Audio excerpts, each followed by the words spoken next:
Perderam em 64, perderam agora em 2016, pela família e pela inocência das crianças em sala de aula que o PT nunca teve, contra o comunismo, pela nossa liberdade, contra o Fórum de São Paulo, pela memória do coronel Carlos Alberto Brilhante Ustra, o pavô de Dilma Rousseff. Como vota, deputado? Pelo Exército de Caxias, pelas nossas Forças Armadas, por um Brasil acima de tudo e por Deus acima de todos, o meu voto é sim! Poucas figuras da política brasileira contemporânea despertam tantos amores e ódio quanto ele. Os simpatizantes o chamam de mito, e nele depositam suas esperanças de salvação do Brasil e do comunismo. Já os detratores o têm como expoente máximo de uma perigosa extrema-direita, que almeja a volta do regime militar. Jair Messias Bolsonaro é militar da reserva e político. Cumpre atualmente seu 7º mandato como deputado federal pelo estado do Rio de Janeiro. Nas eleições de 2014, foi o 3º candidato mais votado no país para ocupar uma cadeira no Congresso Nacional. Você certamente já viu declarações dele sobre temas como aborto, casamento gay, maioridade penal, pena de morte, talvez nióbio e grafeno. São bem menores, por outro lado, as chances de já ter tropeçado em qualquer opinião relevante sobre temas econômicos. Não é para menos. São nos temas considerados polêmicos que a falta de papas na língua do deputado rende declarações impactantes que fazem a alegria dos jornais em busca de audiência. Objetivamente falando, Bolsonaro opinando sobre a independência do Banco Central rende menos cliques do que Bruna Marquezine passeando no shopping. Fosse Jair tão somente uma figura folclórica do Congresso Nacional, talvez pudéssemos nos contentar em acompanhar suas desavenças com Maria do Rosário, Jean Willis e companhia. Mas não é o caso. O parlamentar está claramente pavimentando o caminho para disputar as eleições de 2018. Uma parte significativa do mercado financeiro não leva Bolsonaro 2018 a sério. É o típico assunto que, se levantado em mesa de bar, pode provocar pouco mais do que risadas e um ou outro comentário engraçadinho. Ninguém se propõe a pensar seriamente na possibilidade. Na minha opinião, essa postura é um erro perigoso. Perigoso por quê?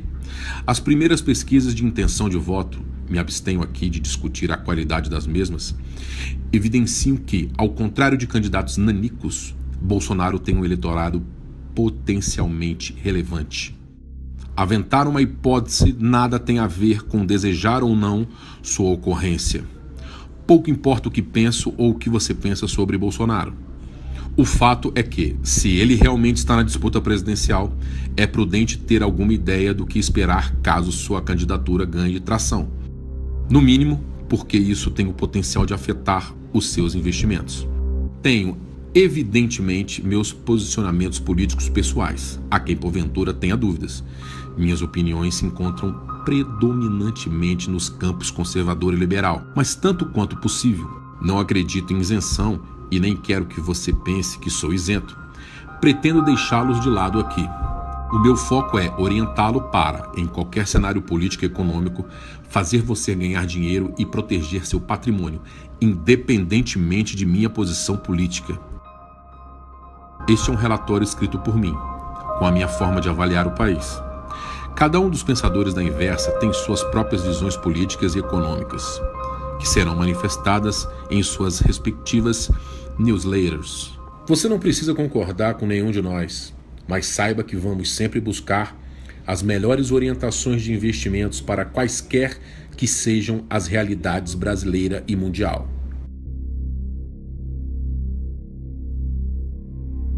Se os jornalistas presos às rotulações de sempre não ajudam na missão, então fazemos nós mesmos. Dei início a um mapeamento de declarações de cunho econômico proferidos pelo próprio candidato. Estou recorrendo exclusivamente a entrevistas em vídeo, de forma a eliminar qualquer risco de citações apócrifas e ou enviesadas por terceiros. Este é um primeiro esforço, o de mapear opiniões do candidato com relações a temas de relevância de ponto de vista econômico. Não pretendo, nem de longe, ser exaustivo. Pelo contrário, trata-se de um trabalho a ser estendido à medida que o próprio candidato venha se manifestar as questões em foco. Dentre os trechos que mais me chamaram a atenção até aqui, destaco relativos a 3 temas: o papel do Estado e as privatizações. Contrariando o senso comum que o associa ao estatismo do regime militar, Bolsonaro vem dando declarações defendendo a limitação de atuação do Estado na economia a áreas essenciais. Para mim tem que ser o Estado necessário, né? O mínimo necessário ali. Quanto mais Estado na mão do chefe do Executivo, mais refém ele passa a ser. Tá? Isso mais do que comprovado, né? Se for começar a ver Estados Unidos, Inglaterra, coisas estatais têm, não se compara conosco aqui. Na questão da economia também, o Estado tem que ser menos paternalista, tem que dar mais liberdade para o empresariado poder investir, dar garantia para tal. Em linha com isso, demonstrou simpatia à ideia de privatizações. Chama atenção especialmente a menção explícita à Petrobras. Você vê a questão da Petrobras, há pouco tempo se discutia aí de privatiza ou não. Até, se não me engano, na reeleição do Lula, né?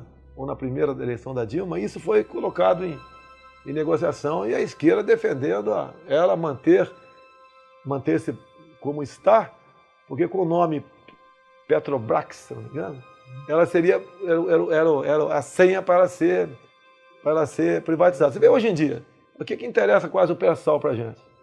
A Petrobras não tem como explorar, não tem recurso para tal. O americano passou aí a usar o gás do xisto, né? Menos dependência de petróleo. Fim do embargo, o Irã agora, mais 1 milhão de barris de petróleo, pelo menos por dia, no mercado. O preço do petróleo está lá embaixo, né? Chegou a bater $140, agora está na faixa de 45. Okay? Tem um lado bom, né? A Venezuela aí chega no fundo do poço mais rápido para ver se aquele povo sai daquela cadeia o mais rápido possível, né? E nós aqui estamos com problema. Okay? Nós aqui crescemos 2,5 milhões de habitantes por ano. De um dia para o outro são mais 8 mil, né? Tirando os mortos. E você precisa, por dia, mais ou menos, né? Mais 8 toneladas de comida na mesa por dia. Né? Por ano, mais 2.500 toneladas de comida, seja aterro sanitário, problema de poluição, transporte, água, saúde, violência explode. Okay? Então a questão voltando à questão do Estado, o Estado não tem como dar vazão a muitas dessas coisas aí. Okay? Você tem que partir, no meu entender, para privatizar o máximo que você puder. Comércio internacional. Bolsonaro parece propenso a perseguir maior autonomia na construção de acordos bilaterais de comércio. Faz críticas pesadas ao Mercosul. Parece bastante claro que, na hipótese de sagrar-se presidente, envidaria esforços no sentido de retirar o país do bloco. O Brasil está amarrado ao Mercosul.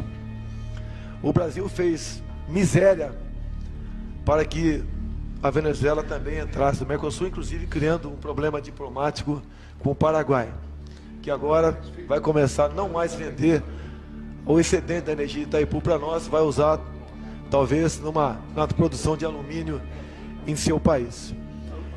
A economia nossa não pode continuar sendo voltada apenas para o Mercosul ou para o viés ideológico. Nós temos que abrir para o comércio do mundo todo.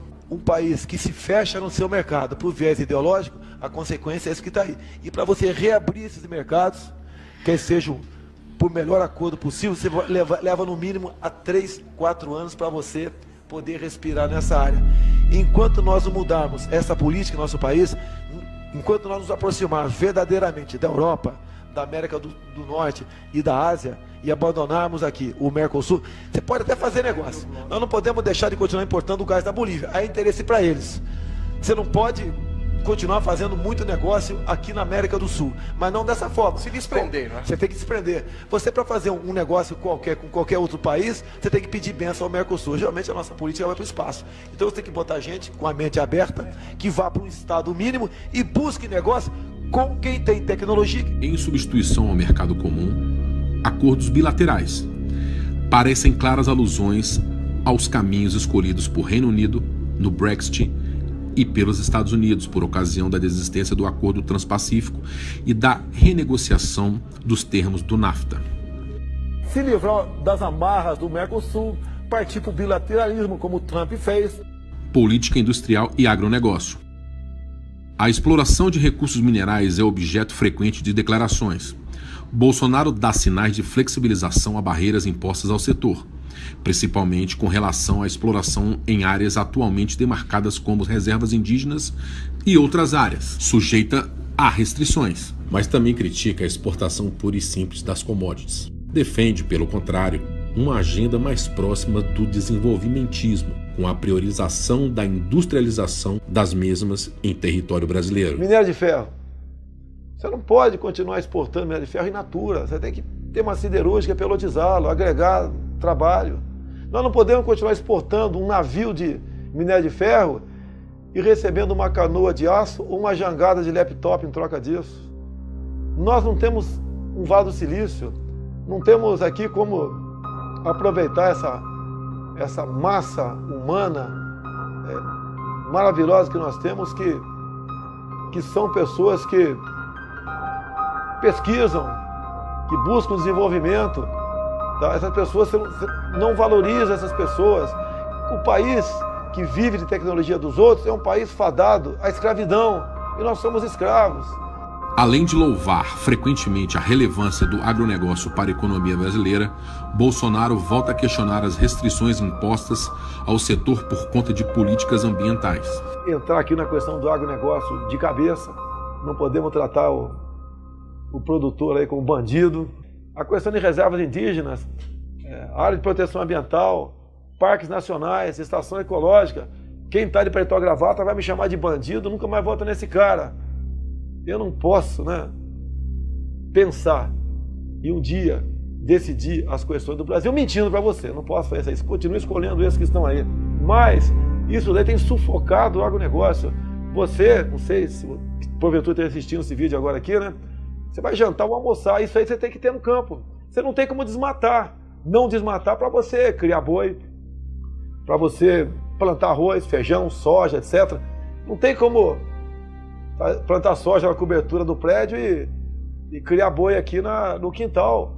Essas questões têm que ser discutidas. Não dá para continuar nessa política ambientalista, nós estamos aí.